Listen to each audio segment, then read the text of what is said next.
Bienvenidos a una nueva edición Empaquetando Diálogos, hoy desde la comarca de Agache, desde el Colegio de Educación Infantil y Primaria Agache, donde contaremos con la presencia de su directora, Zeneida Díaz Delgado, que nos hablará de las peculiaridades de las escuelas en los entornos rurales y de la necesidad que los niños se educan en este tipo de ámbitos escolares tengan las mismas oportunidades que aquellos que desarrollan su empeño pues en ciudades como pueda ser Santa Cruz, La Laguna o el propio casco de Güímar.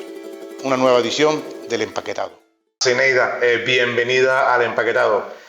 Como sabes, queríamos hablar contigo pues, sobre lo que significa un colegio en el entorno rural, las diferencias, los matices que pueda tener con respecto a lo que pueda ser un colegio pues, de ámbito urbano, dígase bien, abajo en Güímar o en la capital. Pero antes de que me cuentes eso, a mí me gustaría saber por qué tú te hiciste maestra. Bueno, yo creo que era el sueño desde que era muy niña. Lo tenía muy claro, ¿no? Ya desde pequeña bajaba todos los muñecos de la pared. Yo tenía una cierta alergia, tenía asma, entonces mi madre me los colgaba en la pared para que no me diera mucho el polvo, pero yo los bajaba cuando ella se despistaba un poco y los ponía en fila, le hacía unas listas, hacía exámenes, les ponía su nombre, sus apellidos. Era muy como... recurrente, mucho maestro. Sí. Fue como siempre un sueño, pero no fue, sin embargo, mi primera opción, porque mi padre estaba bastante convencido de que tenía que ser abogada y de hecho estudié 2 años de derecho. Evidentemente aquello fue un fracaso porque sabía que aquello no era lo mío y luego hice la carrera de turismo también, estuve trabajando como azafata, pero yo sabía que en el fondo mi verdadera vocación eran los niños y las niñas, sí. La docencia. La docencia. Yo te lo comentaba al principio, digo, yo soy maestro, pero no tengo esa vocación que tienes tú, o sea, nunca la tuve. De hecho, yo estudié magisterio pues porque digo, bueno, hago magisterio y luego, si algún día ponen por aquí geología, hago el curso puente. Pero bueno, quitando eso, no cabe la menor duda que el hecho de poder enseñar, ¿no? El educar, el conducir, tiene que ser maravilloso, ¿no? Bueno, como tú dices, tiene que ser vocacional. Sin duda, la primera vez que me puse delante de una clase, supe que era el lugar donde tenía que haber estado siempre. Es verdad que todos los maestros y las maestras, pues cada uno tiene sus fortalezas, ¿no? En algunas cosas, sus debilidades. A mí lo que me gusta es el magisterio puro y duro, estar en contacto con el alumnado, porque sí es verdad que hay una cosa esencial, que nosotros no solo enseñamos, sino que aprendemos cada día. Y no hay mejor maestro que los propios alumnos, son los que nos enseñan a cómo enseñar. Y eso es bonito y eso es interesante. Es una carrera donde cada día aprendes algo nuevo. Es lo que yo te comentaba antes, digo, yo no sé cómo será ahora. Bueno, sí sé lo que más o menos cómo es, pues porque mi hijo Pablo está haciendo también magisterio.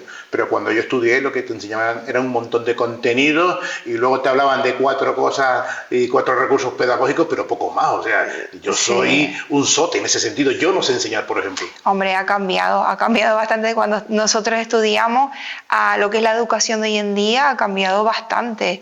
Yo creo que por fortuna, ¿no? Antes era mucho más contenido, ¿no? Lo que aprendíamos de memoria, de los libros, de lo que te contaban un poco los profesores, y hoy pues se enseña un poco más a pensar, ¿no? Está enfocado más a la parte competencial, aprender haciendo, ¿no? Y eso es una metodología que de verdad funciona y llega a todos los públicos, es decir, todos los niños de una manera o de otra aprenden, ¿no? Antes libro, un examen, todo de memoria, y el que tenía la capacidad sacaba un 10, el que no, pues tenías suspendía. Una clase a lo mejor con 40 y pico chiquillos. 45 éramos en mi clase. Yo llegué a ser el número 33 y detrás de mí había un montón de ellos. Con eso te digo todo. Y la verdad es que es como tú comentas, ¿no? Era bastante impersonal la educación. Sin embargo, yo tengo la impresión de que aquí, en el colegio de Agache, es una educación distinta, en el sentido de que hay una cercanía que estoy seguro que no lo hay en otros colegios.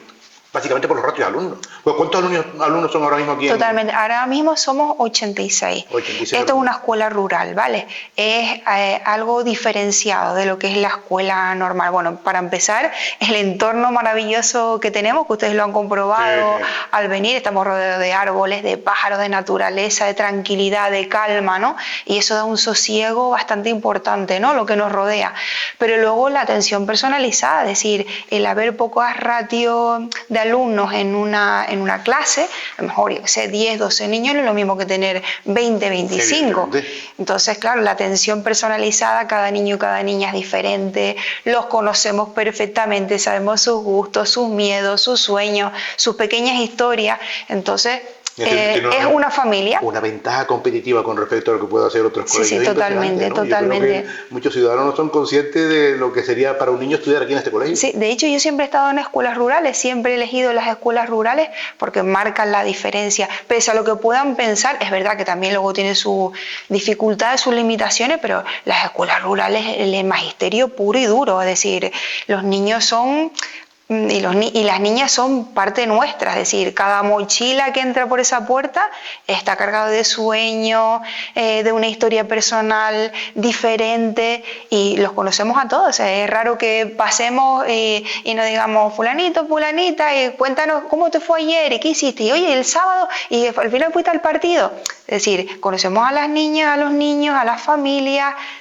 Y todo sobre aquí, ello. Pues prácticamente 10 años de su vida, porque entran con 3 años y... Entran con 2, te cole entrar con 2. Antes incluso. Sí, bueno. Tenemos el infantil de primer ciclo, entran con 2 añitos. Intentaremos también que en el futuro también puedan entrar los de 1 añito, pero de 2 años a sexto, pues imagínate, nos pasamos media vida con ellos. Lo que pasa es que luego, yo no sé la visión que tú tienes de eso. Yo, por ejemplo, a mí un niño que salga a hacer de sexto y vaya al instituto, a mí eso me choca un poco. Sí. Yo soy de la opinión de que tal vez la madurez que tienen esos críos no es la suficiente como para estar en un entorno donde se va a encontrar con gente que tiene 19 y 20 años. O sea, un chico de segundo bachillerato que haya repetido un curso tiene 19 años mínimo.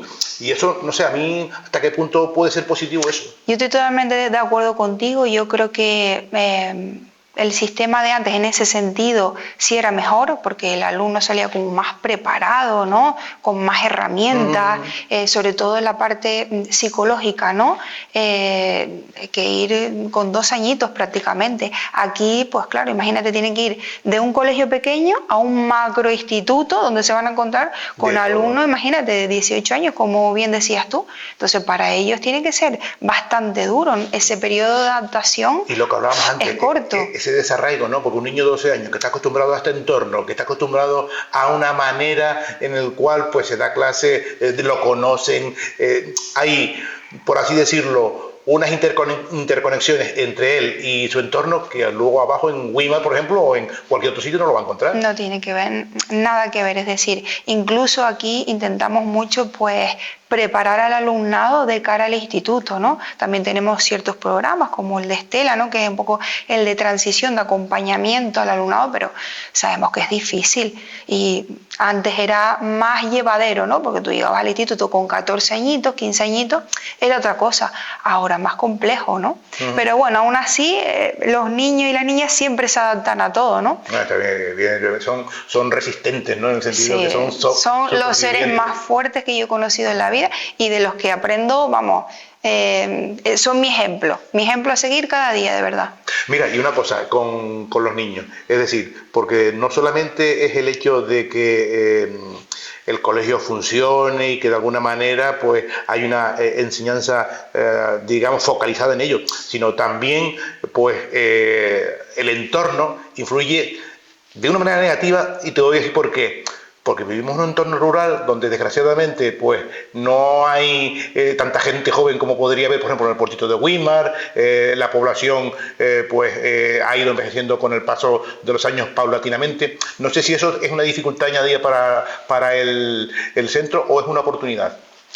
Bueno, yo siempre veo oportunidades en todos lados. Es verdad que a lo mejor nuestra población es más envejecida que a lo mejor en otros entornos, ¿no? Más urbanos o con mayor población. pero tenemos una cosa buena, que es verdad que estamos muy conectados los unos a los otros, es decir, a lo mejor en un cole en el Puertito, como bien dices tú, no se conoce todo el mundo, ¿no? No tenemos ese vínculo con la comunidad que nos rodea, con la gente mayor, con los abuelos, con las familias, con la gente de la venta, con el que trabaja en el centro médico. Y aquí sí, aquí se conoce todo el mundo y establece ese arraigo, esa conexión desde pequeñito, y se conocen todos muy bien. De hecho, en estas escuelas los más mayores conocen a los más pequeños, los ayudan, los acompañan, el colectivo juegan los protege, con ellos. por así decirlo. Por supuesto, el colectivo está más fortalecido, ¿no?, que en otros lados donde ese apego no te lo vas a encontrar. Yo me acuerdo cuando estaba en el colegio, que era un colegio bastante grande, y yo ya estaba en quinto, en sexto, en séptimo, que era la época de la GB, y yo no conocía a los niños pequeñitos. Sin embargo, aquí se conocen todos. Conoces al abuelo, a la abuela, yo que sé, al conserje, a las chicas de la limpieza, a la cocinera, todos nos conocemos todos, tiene ¿no? unas particularidades que te dan ganas traer a tu hijo aquí, Totalmente, para que sea educado totalmente. De hecho, mis hijos estudiaron en este colegio. Yo cuando estudiaba magisterio tenía esa duda, ¿no? Divagaba un poco pensando, ¿dónde podré poner mi hijo? Pues donde más estudie en inglés, donde más estudie en informática, ¿no? La típico esto de los padres. Y le pregunté a una profesora de psicología que tenía en ese momento y me dijo, tú pon la lista que tú quieras, pero en el número 1 tienes que poner dónde crees que tus hijos van a ser más felices. Y entonces lo apunta aquí. Es curioso, ¿no? Porque hay una competencia muy feroz por parte de... Porque al final se compite por los niños, porque los niños no deben de ser una mercadería, entre comillas, que se me entienda bien esto es lo que estoy diciendo, ¿no? Porque los colegios compiten entre sí por el alumnado. Ahora mismo estamos en el periodo de captación de alumnos y tenemos aquí, en el Muibar tenemos 2 colegios concertados, Luther y el Colegio de Santo Domingo, Nazaret. Entiendo yo que hay pocos niños y mucha competencia pues para tratar de atraer a esos niños. Sin embargo, como tú me estás contando cómo es este colegio, yo creo que satisfaría pues muchas de las necesidades que tiene cualquier padre, ¿no? Y además te digo más, es decir, es un cole pequeño, con todas las ventajas que eso tiene, ¿no? Pues las ratios pequeñas, el entorno maravilloso y privilegiado que tenemos, pues no sé, que hablamos de esa comunidad que es muy familiar, muy cercano, la atención individualizada, el tratamiento de la diversidad como algo primordial, pero es que además tenemos todos los servicios que tiene cualquier otro centro. Tenemos desde acogida temprana, comedor escolar con cocinera propia. O sea, nosotros hacemos aquí la comida. Kilómetro cero, vamos. Exactamente. Tenemos pues el servicio de permanencia, tenemos actividades extraescolares gratuitas, una ruta de transporte, tenemos un transporte con 3 rutas, es decir, no nos falta de nada. Es decir, es lo que estábamos comentando, o sea, satisface la necesidad de muchos padres, porque los padres, oye, pues desafortunadamente, los que trabajamos estamos sujetos a una serie de horarios, ¿no? Y a veces la elección del colegio es más por cómo pueda satisfacer esos horarios que por otra cosa. O sea, que por lo menos en mi caso fue así, o sea, a lo mejor lo menos que pensé, pues yo quiero que estudien informática o inglés.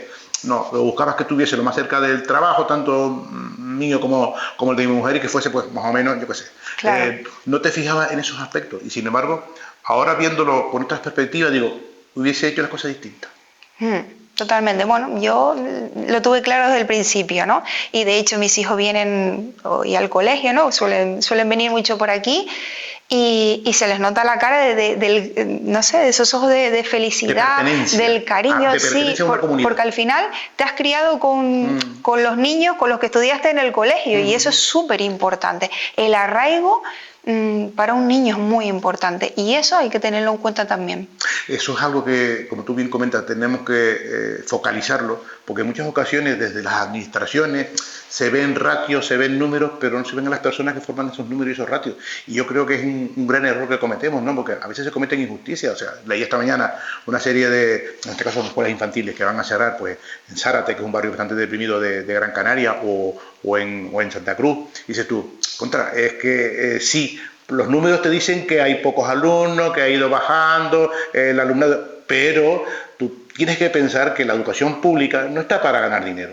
está para satisfacer necesidades. Para dar calidad educativa. Punto. Ese es el objetivo de la educación pública, no hay otro. Formar y que luego pues la gente no solamente salga con una serie de competencias, sino que salga con unas oportunidades aquí en el comunal, igual que las puedan obtener pues en el centro de Santa Cruz, ahí en el Isabel la Católica que está frente al Corte Inglés, o el que se te ocurra de cualquier lugar de Canarias. Totalmente, de eso se trata.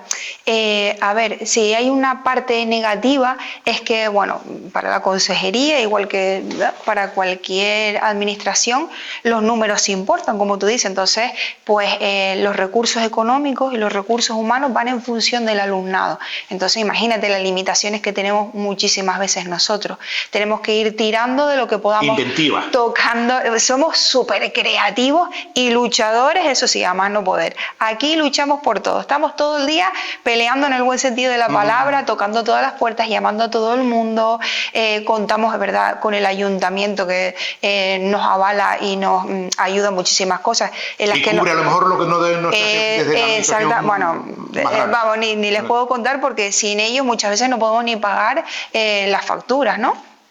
Entonces, sí es verdad que con eso estamos todo el día luchando, ¿no? Que tenemos menos recursos económicos y tenemos menos recursos humanos y tenemos que inventar, ¿no? Tirar de la inventiva, como dices tú, y crear y sacar de donde no hay por todos lados. Pero aún así lo hacemos, y es decir, tenemos ese espíritu de lucha continuo e imparable, y así seguimos. O sea, cada día estamos luchando por conseguir cosas de un lado del otro, porque no es fácil. No es nada fácil. No. Es decir, yo creo que muchos padres tienen de los profesores o de los maestros una visión distorsionada, ¿no? En el sentido de que siempre van a los tópicos, oye, que si tienen muchas vacaciones, que si no sé cuánto, pero yo creo que la labor que realiza un docente, para mí están mal pagados, te lo digo de verdad, o sea, independientemente de las nóminas que puedan tener ustedes, yo creo que es la base de un país, la educación. Totalmente. Si tú tienes una base sólida sobre la que crecer, ese país puede llegar a límites insospechados. Pero si tú estás racaneando con lo que es más importante, que es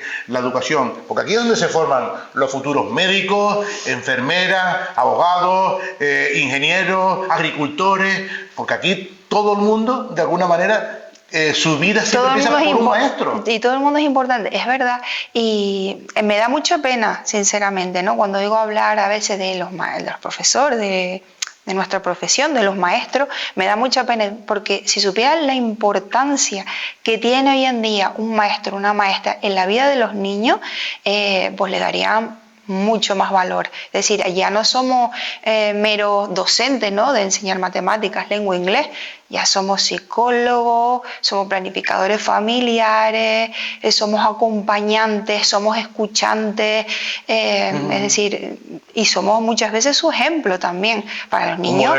Somos modelos muchas veces, entonces sabemos que cómo tenemos que actuar para que ellos se vean también reflejados, ¿no? Y trabajar sobre todo valores, ética, tolerancia, respeto, el cuidado a la naturaleza, al entorno. Muchas veces todo eso parte del centro escolar. Estoy completamente de acuerdo contigo. Es decir, yo tuve muy buenos maestros, otros no tan buenos, pero los buenos los recuerdo con mucho cariño. Claro. O sea, en el sentido de que, por ejemplo, los contenidos que aprendí yo en su momento de lo que es la cultura canaria, de la etnografía de las islas, fue a través de una maestra y dices tú, oye, pues yo tuve la suerte de que esa maestra se apartó de lo que en aquella época era la norma, el quinto de GB, que estudiaba las cordilleras, los ríos. Nosotros estudiamos contenidos básicamente fundamentados en lo que eran las islas. Y yo eso lo agradecí, ¿no? Porque si no, hubiese sido un ágrafo en la materia. Yo sé que sí, que puede haber malos maestros, como pueden haber malos fontaneros, o malos médicos, o malos enfermeros. Eso es normal, pero vamos, que por lo general lo que yo he tenido la suerte de ver es gente muy profesional, gente que sabe lo que hace. Estamos en una profesión en la que tienes que aprender todos los días nos estamos formando continuamente. Es decir, no, es la típica profesión en la que nunca paras de aprender. Entonces, todos los días salen cosas nuevas. Tienes que estar puesto en tecnología, yo qué sé, toda la metodología que viene nueva, no solo eso, sino que, y el trabajo muchas veces no termina en el aula, porque te lo digo, yo no soy maestro, soy maestro pero no lo ejerzo, pero sí conozco dentro del ámbito de la docencia a muchas personas que trabajan arduamente luego en casa porque los temas burocráticos también quitan mucho tiempo. Sí, ese es otro tema importante. Mismo, La burocracia es brutal. Brutal. Yo como directora aquí, al ser tan poco número de alumnado, pues también afecta en lo que es el equipo directivo. Solo es una directora y una secretaria y hacemos de todo. O sea, desde pero hay personal de administración, ¿no? Nosotros no tenemos personal de administración, ni tenemos jefatura de estudio, tampoco, ni administrativo, ni jefe de estudio, ni vicedirector. Nada, o sea, todo lo hacemos nosotros, desde el gestión del transporte, del comedor, todo lo que son cuentas, todo el papeleo que es brutal, cualquier cosa parte de nosotros. Lo que no se ve. Y claro, eso que digan que solo trabajamos de 9 a 2, los que nos conocen, sobre todo las familias, saben que eso no es verdad, no es cierto. Y que nuestras vacaciones no empiezan el 1 de julio, es decir, nosotros empezamos las vacaciones cuando ya se termina todo el papeleo y que empiezas antes de septiembre. Y aún así, siempre estamos pasando por el colegio, pues vienen a pintar, pues vienen a poner un mueble, pues no, porque al final lo que tú quieres es que tu cole funcione. Mira, y que te iba a decir yo, lo comentamos antes, que para el colegio los contenidos de índole canaria son importantes. ¿En qué sentido? Sí, mira, yo cuando presenté mi proyecto directivo tenía muy claro una cosa, y es que es el entorno ideal para ese cultivo y ese desarrollo y valoración de nuestro patrimonio cultural canario, que para mí es súper importante. ¿Será que desde chica, eso lo tenía yo en vena, ¿no? Tenía claro que este cole iba a seguir, porque yo lo hacía anteriormente, por ese camino. Es decir, nosotros somos muy pro proyectos de innovación, todo lo que tiene que ver con la tecnología, los idiomas, por supuestísimo, pero también nos parece igualmente importante continuar y conservar nuestras costumbres y nuestra cultura, que eso se ha perdido muchísimo. Es decir, aquí en este cole los niños hacen lucha canaria, saben lo que es silbo comero, conocen las plantas, saben lo que es la bola canaria, hacen salto del pastor, conocen el calado, vienen las mujeres rurales de nuestra zona y vienen y les hacen talleres, las conocen perfectamente. O sea, eso es un pedazo de orgullo, porque además vivimos en una comarca que tiene un arraigo, unas connotaciones distintas, brutales. Es decir, tenemos el folclore, la berlina, la danza de la cinta, el benchomo como club de lucha. Es decir, tenemos un pueblo súper rico en cultura. ¿Cómo vamos nosotros a permitir que eso se pierda? No puedes perder el foco en el sentido de que, evidentemente, apalancándote sobre todos esos contenidos, vas a conseguir un más a más, ¿no? Que dicen los catalanes. Son todo ventajas. Y eso te diferencia de los demás. Lo que puede parecer para otros, bueno, un estancamiento, al contrario, nosotros no estamos en contra de la innovación, que nosotros, vamos, no nos falta de nada en ese sentido, tenemos muchos proyectos y sí, tú tienes aquí una huerta aquí al lado y el niño se asoma por la ventana y sabe lo que es un surco y aquí son papas y aquí son... De hecho, tenemos huerto escolar también, que hemos cogido las papitas hace poco, bueno, cogimos... zanahorias y los niños hicieron un bizcochón durante unos talleres y nos comimos un bizcocho con los niños a cultivar. Es una enseñanza, o sea, porque parece una tontería, ¿no? Pero que le está enseñando el ciclo de la vida a un niño a través de lo que es el ejemplo práctico. Exactamente. Y qué mejor manera de hacerlo en un entorno, en la tierra, ¿no? Que ellos la vean y sepan el valor y la importancia que eso tiene, que para mí cuando pequeña eso fue lo que me dio la vida, la verdad, ver a mis abuelos que eran agricultores, cómo sembraban las papas, a mi abuela cómo calaba, yo qué sé, eso para mí fue lo más importante. Pero eso lo estamos recuperando ahora. Mira, tuvimos un empaquetado hace 10 días a un chico y hablábamos nosotros precisamente de eso. Digo, es que da la sensación de que los canarios hemos mirado por encima del hombro a los magos, a la gente de la tierra, a la gente que cultivaba los alimentos y que mira, comemos. ¿quién nos diría que hoy en día... Me parece un error de bulto, en el sentido de que, Dios, son ellos los que han conseguido que nosotros estemos hoy. Totalmente, totalmente. ¿A quién más le podemos deber a nosotros que a nuestros abuelos? A la lucha. Todos los derechos que tenemos nosotros hoy en día fue gracias a ellos. O sea, desde los derechos de la mujer, lo más básico de lo básico. O sea, ¿dónde está la esencia sino en la tierra? Es decir, y que hoy el ser humano no sepa eso, pues es un fracaso total. Entonces, para nosotros es lo esencial. Nosotros aquí. Desde el empaquetado un poco estamos tratando de reivindicar toda esa figura, porque entendemos que de alguna manera hay que recuperar y valorar lo que otros hicieron antes que nosotros en esta tierra, y es yo creo que un orgullo para todos el hecho de que, por ejemplo, me comentabas aquí de ir formando esa cantera para la danza, la cinta del Escobonar. Pues eso son labores importantes, porque es lo que de alguna manera nos señala, identifica y nos hace distinto al resto. Y lo que le puede dar continuidad, ¿no? Un legado no es un legado si no hay nadie a quien transmitírselo, ¿no? No tendría sentido. Que no se trata de que los chicos luego lo vean, mira, esto es un vídeo de lo que hacíamos, no, nosotros vamos a ser partícipes del mismo y nosotros vamos a enseñar luego a los que vengan detrás, pues para que ellos transmitan todo ese conocimiento. O sea, no solo lo saben, sino que llega un alumno y te dice, Sene, ¿quieres papas? Las estoy vendiendo, que las cultive. Y a mí eso me llena el alma, me encanta, ¿no? O vengan y les pidas que te traigan una mascota y te traen unos cabritos, ¿no? Cuando cualquier niño te traería un perro, ¿no? Lo típico, ¿no? Aquí te traen unos cabritos, o ahora vamos a tener también, vamos a poner huevos, ¿no? Para incubar y que los niños tengan cada... Para ver el desarrollo. Exactamente, para que vean su desarrollo. Tenemos nuestro huertito, como ya habíamos hablado, es decir, esas cosas... Estoy viendo que un colegio rural son todo ventajas, no veo ningún inconveniente. Yo solo veo ventajas. De hecho, yo no me veré nunca trabajando, yo lo digo aquí y ahora que quede bien grabado, nunca trabajaré yo en un colegio de ciudad, ni en masificado, en nada. A mí me gusta esto, porque es lo que yo estudié. Para esto estudié yo. Pero ya quedan pocos, ¿no? En la isla. O sea, así, más o menos como es. Esto es de los granditos, porque para que un entorno rural este es grandito. Sí. Porque luego en otros sitios, pues, yo tengo una amiga que da clase en unitaria en Erjos. Digo, claro. Dios mío, tiene que ser duro, ¿no? Sí. El atender a personas tan distintas, tan diversas, y como tú decías, cada una con su mochila y sus necesidades. Debe ser complicado para un maestro, ¿no?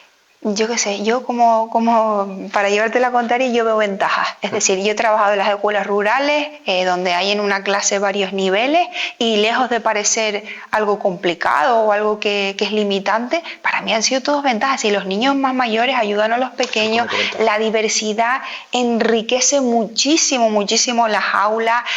Cuando un alumno está en cuarto, lleva oyendo lo que les estás explicando a los de sexto, llega a sexto, ya se sabe, vamos, de memoria, todo lo que les has explicado, porque lo ha venido escuchando. Para mí es una ventaja. Te digo, yo he estado en otras escuelas rurales, me acuerdo que empezamos con 2 unidades en El Salto, en Granadilla, sí, en el Froilán Hernández González. Empezamos con 2 unidades y terminamos con 7 unidades, sin redes sociales de ningún tipo, es decir, con el boca a boca. Aquello se nos llenó de niños porque la gente veía los frutos tan bonitos que sacábamos, ¿no? No, la verdad que te digo que me lo vendes de una manera que dices tú, si yo volviera a empezar, me planteaba... Y no soy buena vendedora, te digo lo que es mi realidad y la realidad nuestra. Pero a mí me parece un proyecto súper atractivo y sinceramente, para cualquiera que quiera hoy en día que su hijo se desarrolle en un entorno sano, rural, y de oportunidades, y sobre todo donde tenga un atendimiento que no va a tener en ningún otro lugar, está claro que tiene que ser una escuela rural. Totalmente. Es decir, lo único que nosotros pedimos siempre es que se respete a nuestro alumnado, que haya la misma igualdad de oportunidades para los niños de los colegios de los pueblos. No puede ser de otra manera. De hecho, el LOMLOE así lo contempla en ese famoso artículo 82 que yo menciono mucho, que a veces se olvidan que hay que darle las mismas oportunidades a los niños de las escuelas rurales. Esto es una escuela rural y nada, que los niños de mi cole, las niñas de mi cole merecen ser felices igual que cualquier otro niño, y para eso estamos nosotros aquí, para luchar por ellos cada día. Y me han dicho que aquí hay una radio escolar. ¿Cómo funciona esa radio, Cel? Pues mira, funciona y además funciona muy bien. Por suerte tenemos un maestro emérito que llamamos, se llama Benjamín, está jubilado, estuvo aquí en este cole y llevaba la radio escolar y él muy gentilmente viene y nos ayuda. Entonces nosotros grabamos podcast de temas totalmente diversos que además ayudan a la competencia comunicativa de nuestro alumnado. Si quieren lo pueden ver en nuestro blog del centro. Lo veré.